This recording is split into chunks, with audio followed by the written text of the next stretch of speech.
My fellow Americans, tonight I want to speak with you about our nation's unprecedented response to the coronavirus outbreak that started in China and is now spreading throughout the world. Today, the World Health Organization officially announced that this is a global pandemic. We have been in frequent contact with our allies, and we are marshaling the full power of the federal government and the private sector to protect the American people. This is the most aggressive and comprehensive effort to confront a foreign virus in modern history.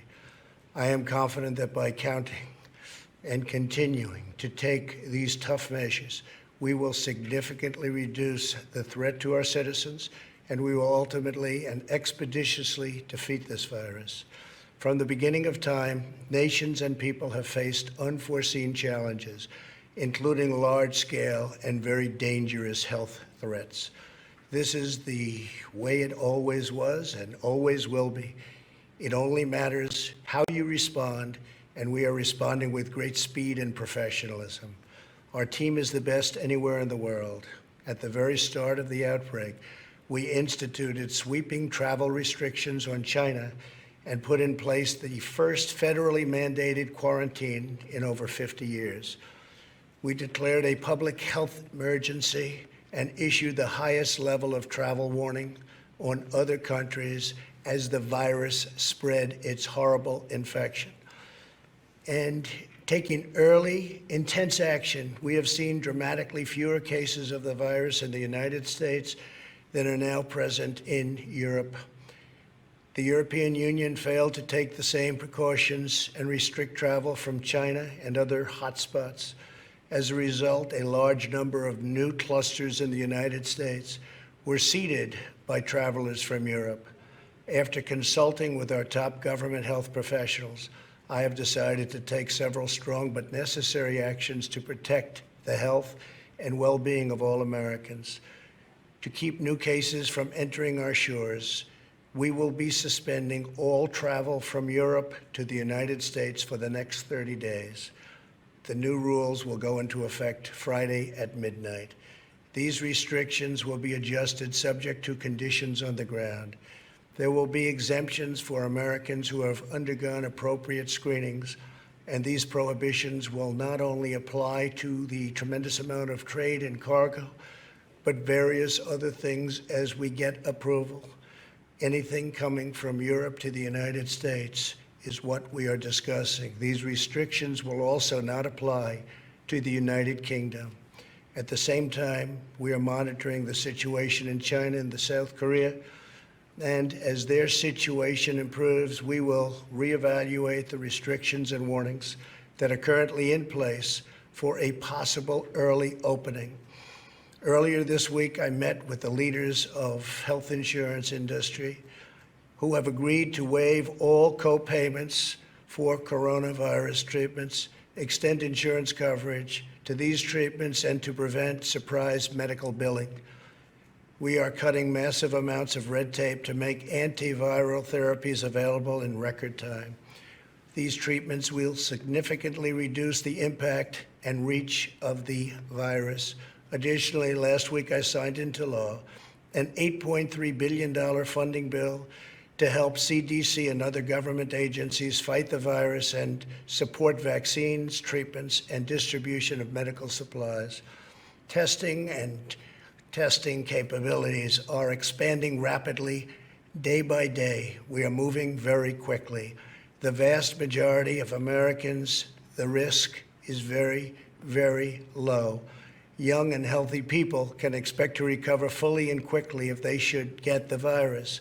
The highest risk is for elderly population with underlying health conditions. The elderly population must be very, very careful. In particular, we are strongly advising that nursing homes for the elderly suspend all medically unnecessary visits. In general, older Americans should also avoid non-essential travel in crowded areas. My administration is coordinating directly with communities with largest outbreaks, and we have issued guidance on school closures, social distancing, and reducing large gatherings. Smart action today will prevent the spread of the virus tomorrow. Every community faces different risks, and it is critical for you to follow the guidelines of your local officials who are working closely with our federal health experts, and they are the best. For all Americans, it is essential that everyone take extra precautions and practice good hygiene. Each of us has a role to play in defeating this virus. Wash your hands, clean often used surfaces, cover your face and mouth if you sneeze or cough, and most of all, if you are sick or not feeling well, stay home. To ensure that working Americans impacted by the virus can stay home without fear of financial hardship, I will soon be taking emergency action, which is unprecedented, to provide financial relief.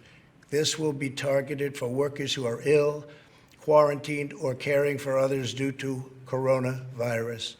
I will be asking Congress to take legislative action to extend this relief.